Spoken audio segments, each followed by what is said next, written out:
അനസ് റളിയല്ലാഹു അൻഹു ഉദ്ധരിക്കുന്ന ഹദീസ്, റസൂൽ സല്ലല്ലാഹു അലൈഹി വസല്ലം പറഞ്ഞു, യത്ബഉൽ മയ്യിത സലാസത്തുൻ, ഒരാൾ മരണപ്പെട്ടാൽ ആ മയ്യത്തിനെ പിൻപറ്റുന്നത് 3 കാര്യങ്ങളാണ് അവൻ്റെ ഖബർ വരെ.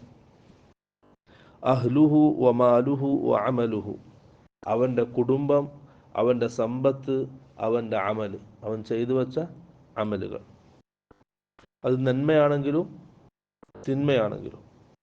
ഫയർജിഉ ഇസ്നാനി വയബ്ഖ വാഹിദ്, അങ്ങനെ ദഫൻ ചെയ്ത ശേഷം ഒന്ന് അവൻ്റെ അടുക്കൽ ബാക്കിയാകും, മറ്റേ 2 തിരിച്ചു പോകും.